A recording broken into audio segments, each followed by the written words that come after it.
வணக்கம் ஃப்ரெண்ட்ஸ். பாண்டியன் ஸ்டோரில் இன்னும் எபிசோடில் என்ன நடக்க போகுதுன்னு ஒரு நட பார்த்துட்டு வரலாம் வாங்க.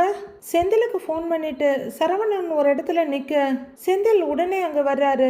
அண்ணே அப்படின்னு அவர் தோளில் கையை வைக்க படார்னு பதறி அடித்து திரும்புகிறாரு சரவணன். என்னாச்சுன்னு? என்ன அவசரமாக வர சொன்ன?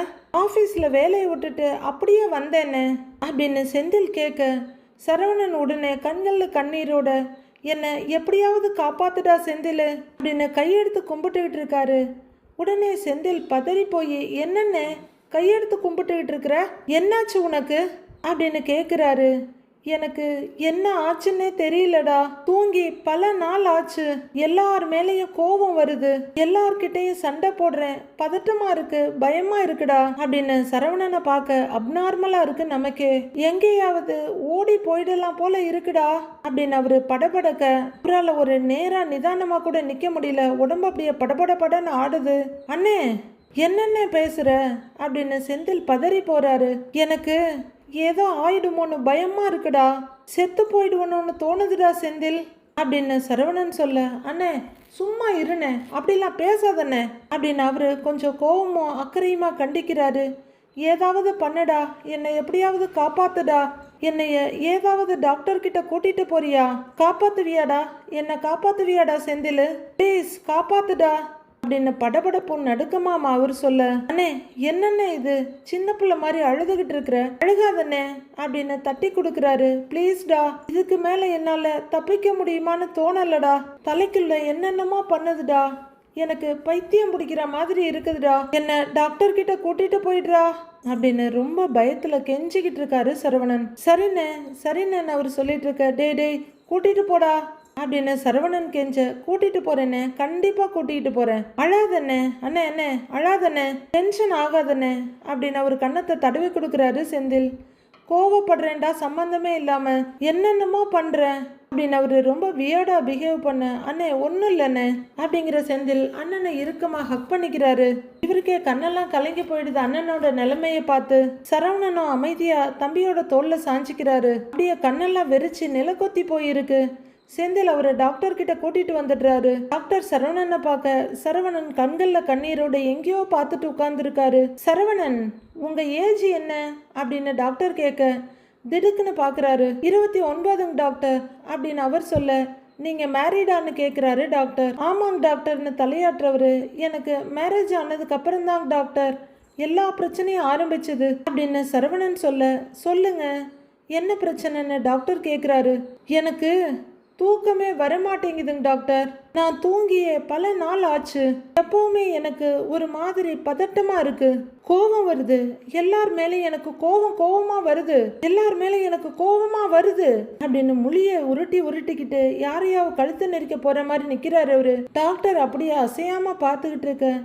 வீட்டில் என் அம்மா அப்பா எல்லார் மேலேயும் கோபமா வருதுங்க டாக்டர். கடைக்கு வந்த கஸ்டமர் மேல கூட எனக்கு கோபம் வருது. கொஞ்ச நேரத்துக்கு முன்னாடிங்க டாக்டர் கடையில என் தம்பி கதிர், அவன் மனசு கஷ்டப்படுற மாதிரி கோபமா பேசிட்டேங்க டாக்டர். அவனை எனக்கு ரொம்ப பிடிக்கும் டாக்டர். இருந்தாலும் நான் அவனை ரொம்ப காயப்படுத்திட்டேன். ரொம்ப படபடன்னு திட்டேங்க டாக்டர். ஒரு மாதிரி படன்னு இருக்கு. ஒரு நிமிஷம் கூட என்னால நிம்மதியா இருக்க முடியல. என்னால எதையுமே செய்ய முடியலைங்க டாக்டர். எனக்கு செத்துடலாம் போல இருக்கு. அப்படியே எங்கேயாவது கண்காணாத இடத்துக்கு ஓடி போயிடலான்னு தோணுது. ஏதாவது லாரி முன்னாடி விழுந்து செத்துடலாம்னு தோணுது. எனக்கு இங்க இருக்கவே பிடிக்கலங்க டாக்டர். ஏதாவது பண்ணுங்க அப்படின்னு படார்னு தலையில அடிச்சுக்கிறவரு. என்னால முடியலங்க டாக்டர், என்ன சரி பண்ணுங்க டாக்டர், ப்ளீஸ் டாக்டர், என்னை எப்படியாவது சரி பண்ணுங்க அப்படின்னு அழுகையும் படபடப்பும் கோவமா கெஞ்சிக்கிட்டு இருக்காரு. ரிலாக்ஸ், தண்ணி குடிங்க, தண்ணி குடிங்க அப்படின்னு டாக்டர் தண்ணி எடுத்து சரவணன் முன்னாடி வைக்கிறாரு. நார்மல் பீப்புளாக இருந்தா சரவணன் இப்படி பிஹேவ் பண்ணதுக்கு கண்டிப்பாக பயந்து ஓடி இருப்பாங்க. டாக்டர் அசராம அப்படியே உட்கார்ந்துருக்காரு. சரவணன் பட்டக்குன்னு அந்த டம்ளர் எடுத்து குடிக்கிறாரு. அவரு தண்ணி எடுத்து குடிச்சிட்டு வைக்கிற வேகத்திலேயே நமக்கு ஒரு மாதிரி இருக்கு. தண்ணியை குடிச்சிட்டு வச்சிடுறவரு. டாக்டர் இப்படி ஒரு வாழ்க்கை வாழ்றதுக்கே எனக்கு பிடிக்கலைங்க டாக்டர். இப்படியே போனேன்னு வச்சுக்கோங்களேன், நான் கண்டிப்பா செத்து போயிடுவேங்க டாக்டர். செத்து போயிடுவேன். ஒன்று நான் தானா சாவுவேன், இல்லைன்னா நானே ஏதாவது பண்ணிக்கிட்டு செத்துடுவேங்க டாக்டர். பண்ணிக்கிட்டு செத்துடுவேன் அப்படின்னு பாக்கெட்ல எதையோ தேடுறவரு, அப்புறம் வீட்டுல எல்லாருக்கும் கஷ்டம், மனசு உடைஞ்சு போயிடுவாங்க, அவங்களுக்காகவாது நான் உசுரோட இருக்கணும்ல அப்படின்னு கண்ணீரோட சொல்றவரு, உசுரோட இருக்கணும்ல அப்படின்னு குரல் உடைஞ்சு ரொம்பவே நமக்கே அழுக வந்துடுது. ரொம்ப தேம்பி தேம்பி அழுதுகிட்டே, ஏதாவது பண்ணி என்ன காப்பாத்துங்க டாக்டர், முடியல டாக்டர் அப்படின்னு கதறி அழறாரு. டாக்டர் அமைதியா அவரை கவனிச்சுக்கிட்டே இருக்காரு. கொஞ்ச நேரம் கழிச்சு செந்தில் அண்ணன் பக்கத்துல வந்து உட்கார்றாரு. அண்ணனோட கையை தடவி கொடுத்து தட்டி கொடுத்து முடிஞ்ச அளவுக்கு ரிலாக்ஸ் பண்றாரு. அவரு அண்ணன் முன்னாடி இப்படிலாம் இல்லைங்க டாக்டர், ஜாலியா இருப்பாரு, எல்லார் கூடயுமே சந்தோஷமா பேசுவாரு, ஆனா இப்பெல்லாம் யாரு கூடயுமே பேசுறதே இல்லை அப்படின்னு செந்தில் ரொம்ப கவலையும் அமைதியுமா சொல்றாரு. இவரோட மேரேஜ் லைஃப்ல இந்த மாதிரி பிரச்சனை வந்ததுக்கு அப்புறம் தான் இப்படி ஆகிட்டாரா அப்படின்னு டாக்டர் கேட்க, ஆமாங்க டாக்டருங்கிறாரு செந்தில். அது அவரோட ஒய்ஃப் பொய் சொல்றாங்கன்னு தெரிஞ்சதுக்கு அதுக்கப்புறம் தான் அண்ணன் இப்படி மனசுடைஞ்சு போயிருக்காங்க அப்படின்னு செந்தில் சொல்ல, இப்ப டாக்டரே சரவணனை கொஞ்சம் பாவமா பாக்குறாரு, அதுக்கப்புறம் நடந்த விஷயங்கள்னாலதான் அண்ணன் இப்படி ஆயிடுச்சு அப்படின்னு செந்தில் சொல்றாரு. சரவணன் இதெல்லாம் கேட்டாலும் எதுலையும் கவனம் இல்லாம எங்கேயோ பார்த்துட்டு உட்கார்ந்துருக்காரு. நீங்கள் உங்கள் அப்பா கடையில் தானே வேலை செய்கிறீங்க அப்படின்னு டாக்டர் கேட்க, ஆமாங்க டாக்டர், ஆனால் இப்போ என்னால் முழு மனசோட வேலையே செய்ய முடியலைங்க டாக்டர். கடைக்கு வர்ற கஸ்டமர் ஏதாவது கேட்டாங்கன்னா காதுலியே விழமாட்டேங்குதுங்க டாக்டர். அவங்க மட்டும் இல்லை, யார் எதை பேசினாலும் காதுலியே விழமாட்டேங்குதுங்க டாக்டர். எப்பவுமே ஏதாவது யோசிச்சுக்கிட்டே இருக்கேங்க டாக்டர். யோசிச்சு யோசிச்சு தலையெல்லாம் வெடிச்சிடுற மாதிரி இருக்குங்க டாக்டர். தூங்காம அப்படியே தலை பிச்சுக்குதுங்க டாக்டர் அப்படிங்கிறவரு தலைக்குள்ள கையை விட்டு பிச்சுக்கிறாரு. நெத்தியை தேய்ச்சிட்டு இருக்காரு. 2 நெத்தி பொட்டுலையும் விரல வச்சு அப்படியே சுத்திக்கிட்டு அப்படியே கண்ணை மூடி தூங்கினாலும் எங்க தூங்குறது, மற்ற விஷயம்லாம் என் மண்டைக்குள்ள ஓடிக்கிட்டே இருக்குங்க டாக்டர் அப்படின்னு சரவணன் அவர் நெஞ்சில் இருக்கத மனசுல இருக்கத அப்படியே சொல்லிக்கிட்டு இருக்க, செந்திலே அண்ணனை என்னடா இது இவ்வளோ கஷ்டப்படுறாருன்னு பாக்குறாரு. என்னை சுத்தி நடக்கிறது எல்லாமே எனக்கு எதிராக நடக்கிற மாதிரி இருக்கு. சில நேரம் கோபம் வருது, சில நேரம் அழுகையா வருதுங்க டாக்டர் அப்படின்னு அவர் மறுபடியும் தேம்பி அழ ஆரம்பிக்க, அண்ணே அப்படின்னு செந்தில் ஆதரவா கூப்பிடுறாரு. அழாதண்ணே அப்படின்னு சொல்லிட்டு இருக்காரு. எனக்கு முடியலங்க டாக்டர், முடியல அப்படின்னு சரவணன் அழ, அவர் கொஞ்சம் பேசட்டும் விடுங்கன்றாரு டாக்டர். செந்திலும் சரின்ற மாதிரி கண்ணை இமைச்சி தலையை அசைக்கிறாரு. எனக்கு ஏதாவது பண்ணுங்க, என்னை ஏதாவது செஞ்சு காப்பாத்துங்கன்னு ஈனஸ்வரத்துல கெஞ்சுறாரு. டாக்டர் நான் நிம்மதியா தூங்கணுங்க டாக்டர், ஏதாவது பண்ணுங்க டாக்டர் ப்ளீஸ், நிம்மதியா தூங்கணுங்க டாக்டர் அப்படின்னு அவரு கதறி கண்ணீர் விட்டுட்டு இருக்க, அண்ணே அப்படின்னு கூப்பிடுற செந்தில் டாக்டர் எதுவும் சொல்லுவாரோன்னு அவரு திரும்பி பாக்குறாரு. எனக்கு வேற எதுவும் வேணாங்க டாக்டர், நான் நிம்மதியா வாழணும் டாக்டர், எந்த மனக்குழப்பமும் இல்லாம நான் நிம்மதியா வாழணும் டாக்டர், அது போதுங்க டாக்டர் எனக்கு, ப்ளீஸ் டாக்டர், அதனாலதாங்க டாக்டர் உங்களை பார்க்க வந்தேன், ஏதாவது பண்ணுங்க டாக்டர் ப்ளீஸ் டாக்டர் அப்படின்னு கண்ணீர் விட்டு கதறாரு சரவணன். உண்மையிலேயே அவரோட தவிப்ப கண்ணீரை நடிப்ப முழுசா சொல்ல என்கிட்டயும் வார்த்தைகள் இல்ல. இப்போ அவரோட நிம்மதிக்காக சுடர்குமார் கல்யாணத்தை நிறுத்திடலான்னு நமக்கு கூட தோணுது. இதெல்லாம் அமைதியா கேட்டுட்டு இருக்க டாக்டர், உங்க வாழ்க்கையில அடுத்தடுத்து நிறைய விஷயங்கள் நடந்துருச்சு, அதெல்லாம் சேர்ந்து உங்களை டிப்ரெஷனுக்குள்ள தள்ளிடுச்சு. சரி பண்ண முடியாத பிரச்சனைன்னு எதுவும் இல்லை, உங்க பிரச்சனையை சரி பண்ணிடலாம். நீங்க கொஞ்சம் காமா இருக்கிறதுக்கும் தூக்கம் வர்றதுக்கும் நான் சில மெடிசின்ஸ் எழுதி தரேன், அதை எடுத்துக்கோங்கன்றாரு டாக்டர். சரவணன் ஒரு சின்ன நம்பிக்கையோட அவரை பார்த்துட்டு கையில கண்ணை தொடச்சிட்டு அப்படியே சட்டை தூக்கி முகத்தை மொத்தமா தொடக்கிறாரு. டாக்டர் மாத்திரை சாப்பிட்டா எனக்கு சரியாயிடுமா அப்படின்னு கண்களை உருட்டிக்கிட்டு அவர் கேட்க, செந்தில் கண்ணில் கரகரன்னு கண்ணீர் வழியுது. அவர் சத்தம் இல்லாம தொடக்கிறார் அதை. டாக்டர் முன்ன மாதிரி நான் ஆயிடுவேனாங்க டாக்டர் அப்படின்னு அவர் கேட்க, ஆயிடுவீங்க, ஒரே ராத்திரியில மாறாது, ஆனா கொஞ்சம் கொஞ்சமா சரியாயிடும் அப்படின்னு டாக்டர் சொல்ல, அப்படின்னு பார்த்துட்டே இருக்காரு. டாக்டர் எழுத ஆரம்பிக்க அதுலதான் தன்னோட உயிரே இருக்குன்ற மாதிரி பாக்குறாரு சரவணன். அதுல சில மாத்திரைகளை எழுதி கொடுக்கிறவரு, இந்தாங்க முதல்ல இருக்கிற மாத்திரைய காலையில சாப்பிடணும், 2வது எழுதி இருக்கிற மாத்திரைய நைட் சாப்பிடணும் அப்படின்னு டாக்டர் சொல்லிட்டு இருக்க, செந்தில் ஓகேன்னு தலையாட்டிட்டு இருக்காரு. நான் சரி ஆயிடுவேனாங்க டாக்டர், சரி ஆயிடுவேனா அப்படின்னு அவரு அதையே திரும்ப திரும்ப கேட்டுட்டு இருக்க, கண்டிப்பா சரி ஆயிடுவீங்க, நீங்க கொஞ்சம் வெளியே இருங்க அப்படின்னு டாக்டர் சரவணன் கிட்ட சொல்ல, அண்ணே நீ கொஞ்சம் வெளியே இருன அப்படின்னு செந்தில் மெதுவா அவர் தோல்ல கைய வைக்கிறாரு. சரவணன் ரோபோட் மாதிரி எழுந்து அந்த ரூமை விட்டு வெளியே போறாரு. அவர் வெளியே போனதும் யாரா இருந்தாலும் அவங்க வாழ்க்கையில இவ்வளவு பிரச்சனை நடந்தா டிப்ரெஷனுக்குள்ள தான் போவாங்க. சரி பண்ணிடலாம், அவரு மெடிசின்ஸ் மட்டும் எடுத்துக்கிட்டா போதாது, அவர் கூட இருக்கவங்களும் சப்போர்ட்டிவா இருக்கணும் அப்படின்னு டாக்டர் சொல்ல, கண்டிப்பா சப்போர்ட்டிவா இருப்போம் டாக்டர் அப்படிங்கிறாரு செந்தில். கொஞ்ச நாளைக்கு யாராவது ஒருத்தர் அவர் கூடவே இருக்கணும், அவரை தனியா மட்டும் விட்டுடாதீங்க, பத்திரமா பாத்துக்கோங்கன்றாரு டாக்டர். பாத்துக்கிறோம் டாக்டர்னு செந்தில் தலையாட்டுறாரு. 2 வீக்ஸ் கழிச்சு மறுபடியும் அவரை கூட்டிட்டு வாங்கன்னு டாக்டர் சொல்ல, சரிங்க டாக்டருங்கிறாரு செந்தில். டாக்டர் சரின்னு தலையாட்ட செந்திலும் எழுந்திருக்கிறாரு. தேங்க்யூ டாக்டர்னு அவர் சொல்ல, சரி வாங்கன்றாரு டாக்டர். செந்திலும் அங்கிருந்து கிளம்பிடுறாரு. ஒரு இடத்துல கதிர் கார் பக்கத்துல நின்றுட்டு இருக்க, பக்கத்துல பாண்டியன் டிராவல்ஸ்ன்ற ஸ்டிக்கர் ஒட்டி இருக்கு. அங்க செந்தில் வர்றாரு.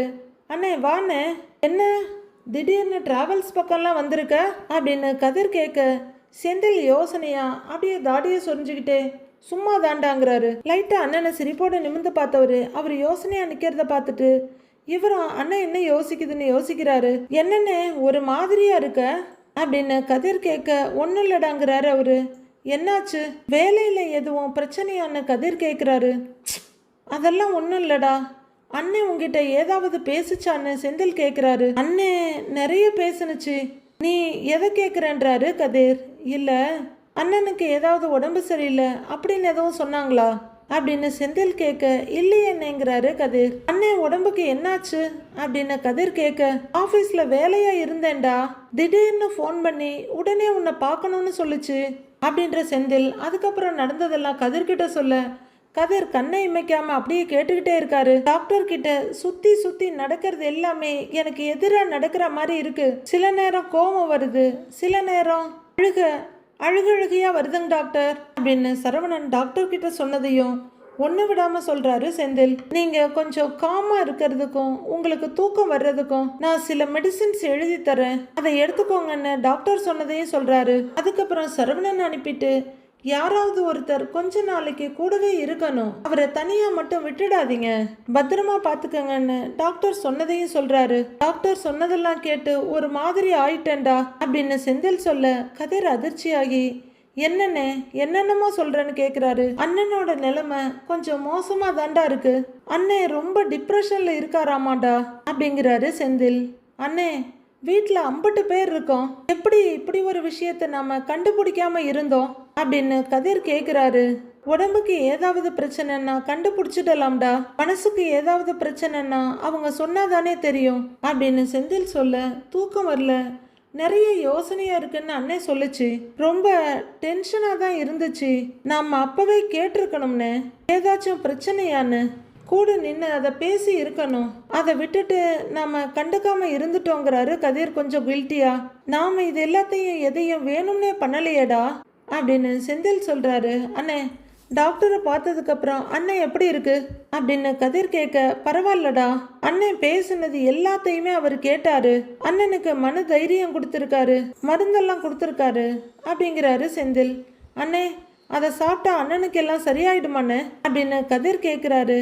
ஒழுங்கா மாத்திரை சாப்பிட்டு நல்லா ரெஸ்ட் எடுத்தாலே இந்த டிப்ரெஷன்ல இருந்து வெளியே வந்துடலான்னு தான் டாக்டர் சொல்றாரு.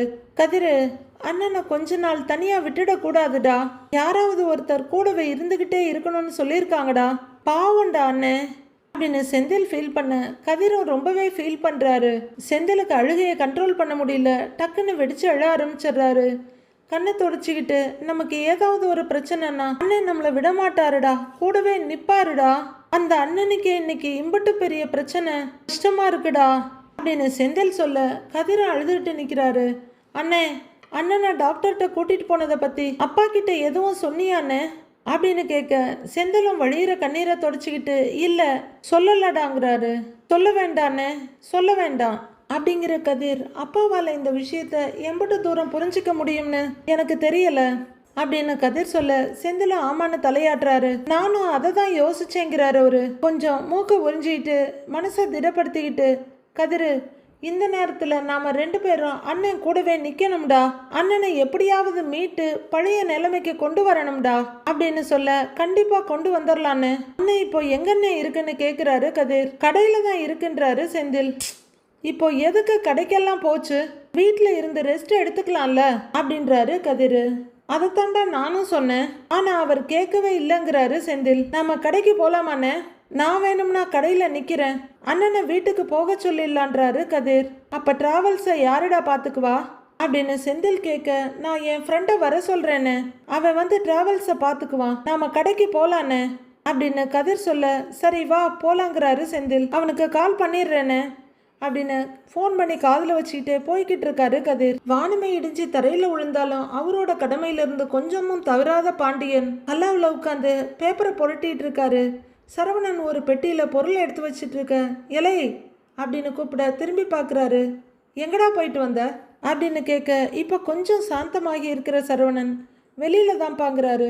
அது தெரியுதுடா, வெளியில எங்க போயிட்டு வந்தேன்னு கேட்குறேன் அப்படின்னு பாண்டியன் கேட்க, ஒரு செகண்ட் யோசிக்கிற சரவணன், அப்பா ஃப்ரெண்டுக்கு ஒரு சின்ன பிரச்சனை, அதான் போய் பார்த்துட்டு வந்தேன்றாரு அவரு. என்ன பிரச்சனையான்னு துருவிட்டு இருக்காரு பாண்டியன். அது உடம்பு சரியில்லைப்பா அதுதாங்கிறாரு சரவணன். ஏண்டா சதாசிவம் அண்ணங்கிட்ட உடனே பொருளெல்லாம் டெலிவரி பண்ணிடுறேன்னு சொன்னியாமல, இப்போ வரைக்கும் பண்ணலன்னு சொல்லி ஃபோன் பண்ணாரு அப்படின்னு பாண்டியன் சொல்ல, அது அப்பா அது நான் வெளியே போனேன் இல்லப்பா, அதுல மறந்துட்டேன்றாரு சரவணன். பண்ணிடுறேன்ப்பா, நான் உடனே டெலிவரி பண்ணிடுறேன், அண்ணங்கிட்ட ஃபோன் பண்ணி நான் சொல்லிடுறேன்ப்பா அப்படின்னு சரவணன் கொஞ்சம் படபடப்பாக, சரி என்னமோ பண்ணுங்கிற மாதிரி மறுபடியும் பாண்டியன் அவர் வேலையை பார்க்க திரும்பிடுறாரு. செந்தில் கதிர் 2 பேரும் கடைக்கு வர, என்னங்கடா அண்ணன் தம்பி 2 பேரும் சேர்ந்து கடைக்கு வந்திருக்கிறீங்க அப்படின்னு பாண்டியன் கேட்க, சும்மா தான் வந்தோம் அப்படிங்கிறாரு செந்தில். அப்படின்னு பாண்டியன் தலையாட்ட, செந்திலும் கதிரும் சரவணனை பார்க்குறாங்க. அவர் யாரையும் நிமிந்து கூட பார்க்காம பொருட்கள் எடுத்து அடுக்கிக்கிட்டு இருக்க, ஏண்டா அப்படி சும்மாலாம் வர்ற ஆளுங்க கிடையாதே நீங்கள், அதுவும் இல்லாமல் சேர்ந்து வேற வந்திருக்கிறீங்க, என்ன விஷயம் அப்படின்னு பாண்டியன் கேட்குறாரு. அது வேற ஒன்றும் இல்லை, கடையில் ஆள் இல்லையே, ஏதாவது உதவி வேணுமான்னு கேட்க வந்தோம் அப்படின்றாரு கதிர். ஏண்டா இலை, உங்க 2 பேருக்கும் வேற வேலை எதுவுமே இல்லையாக்கும் அப்படிங்கிறாரு பாண்டியன். அவருக்கு தெரிஞ்சதெல்லாம் வேலை வேலை வேலை மட்டும்தான். முக்கால்வாசி நேரம் அவர் எல்லாரையுமே மெஷினா மட்டும்தான் பார்க்குறாரு.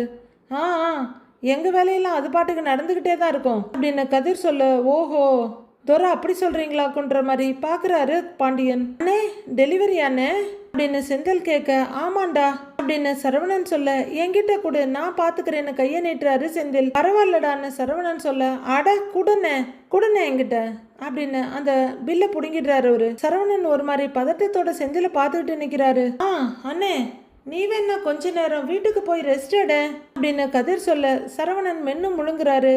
உடனே பாண்டியன் நிமிந்து, ஏண்டா இலை சரவணன் எதுக்குடா வீட்டுக்கு போக சொல்லிட்டு இருக்கிற அப்படின்னு கேட்குறாரு பாண்டியன். கதிர் திடுக்குன்னு பார்க்க, அதான் நாங்கள் 2 பேரும் இருக்கோம்ல, நாங்கள் 2 பேரும் கடையில் இருக்கோம், வியாபாரம் டெலிவரி எல்லாம் நாங்கள் பார்த்துக்கிறோம், அண்ணே வீட்டில் போய் கொஞ்சம் ரெஸ்ட் எடுக்கட்டும்ன்றாரு செந்தில். பாண்டியன் எதுவும் சொல்லாமல் நோட்டை புரட்ட ஆரம்பிக்க, டேய் செந்தில் அதெல்லாம் ஒன்றும் வேண்டாம், நான் கடையிலேயே இருக்கேங்கிறாரு சரவணன் அப்படின்னு செந்தில் ஏதோ சொல்ல வர, அப்போ வா நாம ஒரு டீ சாப்பிட்டு வருவோமான்னு கதிர் கூப்பிடுறாரு. டேய் இந்நேரத்துக்கான சரவணன் படபடக்கிறாரு.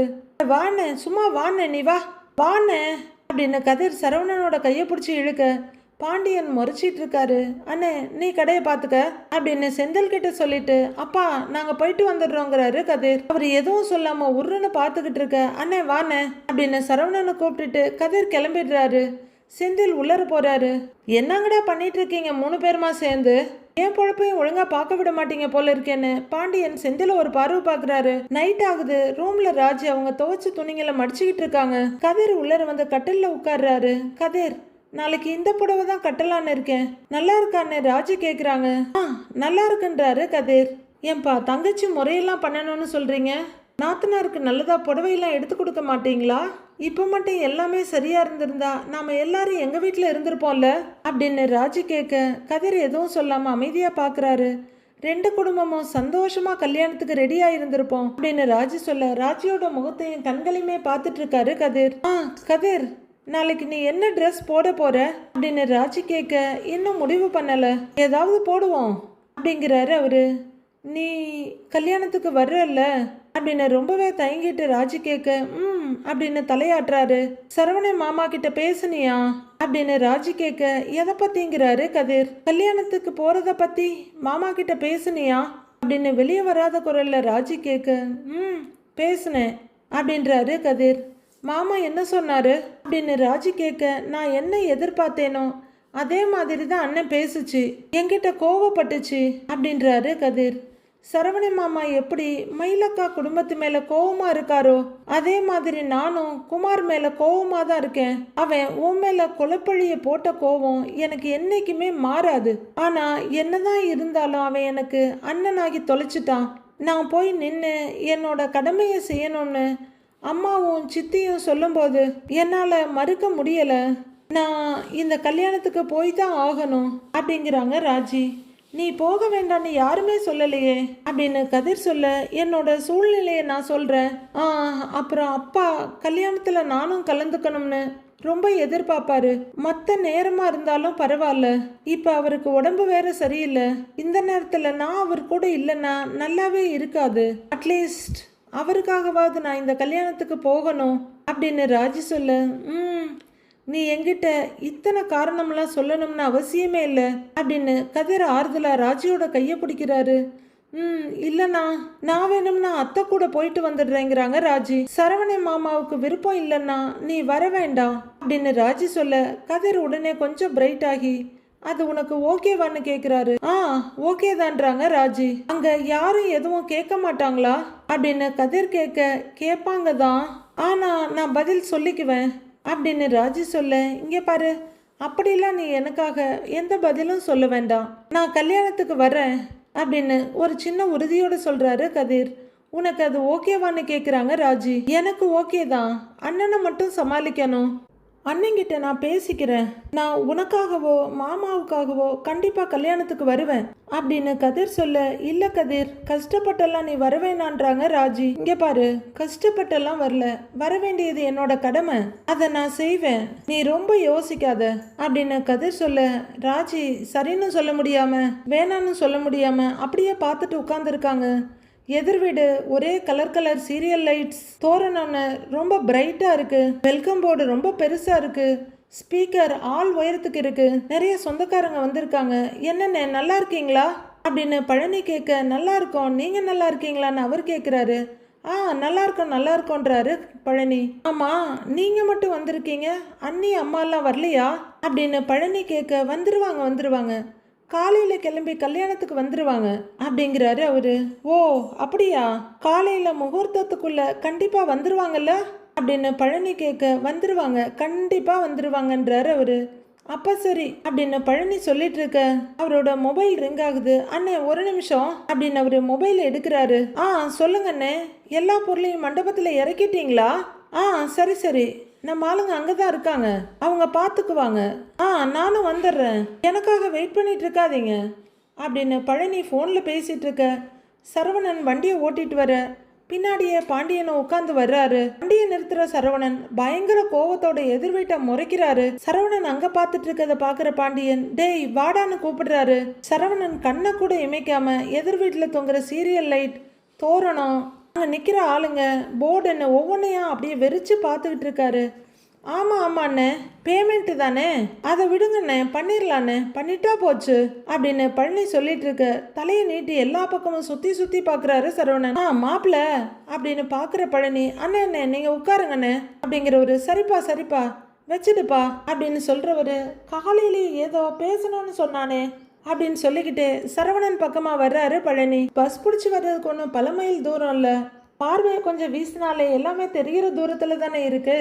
பக்கத்தில் வர்றவர் என்ன அங்கேயே பார்த்துக்கிட்டு இருக்கிறான் அப்படின்னு பழனி பார்க்க, சரவணன் கொஞ்சம் முன்னாடி வந்து இண்டு எடுக்க விடாம ஒவ்வொரு இடத்தையா பார்த்துட்டு இருக்காரு. என்ன மச்சான், கடையை மூடிட்டு வர்றீங்களா அப்படின்னு பழனி கேட்க, ஆமாண்டாங்கிறாரு அவரு. அப்படின்னு அவர் தலையாட்டிட்டு இருக்க, சரவணன் அப்படியே வெறிச்சு ஒவ்வொன்றையா பார்த்துட்டு இருக்காரு. ஏன் மச்சான், நான் இன்னைக்கு கடை திறக்காதனால உங்க கடையில வியாபாரம் அப்படியே அள்ளி இருக்குமேன்றாரு. அடேங்கப்பா, இலே எப்பவுமே என் கடையில வியாபாரத்துக்கு எந்த குறையுமே வந்ததே கிடையாது, ஆளப்பாரு ஆள அப்படிங்கிறாரு பாண்டியன். அது சரி அப்படிங்கிற பழனி சரவணனை பார்க்க, அவரு நத்த மாதிரி தலைய நிமித்தி இப்படின்னு பார்த்துட்டு இருக்காரு. என்ன இவன் இப்படி பாக்குறான் அப்படின்னு யோசனையா பாக்குற பழனி, டேய் மாப்பிள்ள, நீ என்னடா கடப்பாறையை முழுங்கினவன் மாதிரியே பார்த்துட்டு இருக்கன்னு கேட்குறாரு. என்னாச்சு அப்படின்னு சரவணன் தோல்ல கைய வைக்க, படார்னு தட்டி விடுறாரு சரவணன்.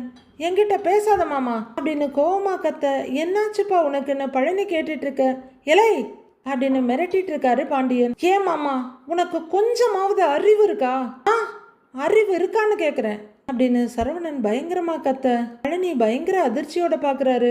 பாண்டியனும் ஒரே அதிர்ச்சியோட பாக்குறாரு. அவனுக்கு நடக்கிறதெல்லாம் ஒரு கல்யாணம்னுட்டு எல்லாம் மாத்தி மாத்தி வேலை செஞ்சுட்டு இருக்கிறீங்க, அறிவில்ல அப்படின்னு சரவணன் கத்த அது அடுத்த வீதி வரலும் கேட்கும் போல இருக்கு. பழனிக்கு ஒரு மாதிரி தர்ம சங்கடமா இருக்குது, ஒரு மாதிரி குழப்பமாவும் இருக்குது. இலை புத்தி கித்தி கெட்டு போச்சாடா உனக்கு, எதுக்குடா இந்த கத்து கத்திக்கிட்டு இருக்கிற அப்படின்னு பாண்டியன் சரவணன் கிட்ட கத்திட்டு இருக்காரு. சரவணன் அதை சட்டை கூட பண்ணல. மாமா உங்ககிட்ட நான் எம்பட்ட தடவை சொல்லி இருக்கிறேன் இந்த கல்யாணம் நடக்க கூடாதுன்னு, யாராவது ஒருத்தராவது கேட்டீங்களா அப்படின்னு சரவணன் கத்திட்டு இருக்க. அப்படியே முழிப்பிதிங்கி என்ன சொல்றதுன்னு முழிக்கிறாரு பழனி. அதெல்லாம் ஒரு குடும்பம்னு சொல்லி அங்க போய் பொண்ணு எடுக்கிறீங்க, உங்களுக்கு வெக்கமா இல்ல அப்படின்னு சரவணன் கத்திக்கிட்டே போக பழனி என்னடா சொல்றதுன்னு நினைக்கிறவரு சுத்தி மத்தி பார்க்க எல்லாரும் இங்கே தான் பார்த்துட்டு இருக்காங்க. அது மாப்பிள்ள இப்படி கத்தாத, என்கிட்ட கேட்டீங்கன்னா நான் என்ன சொல்ல முடியும் அப்படின்னு ரொம்பவும் சங்கடமோ தயக்கமா சொல்றாரு.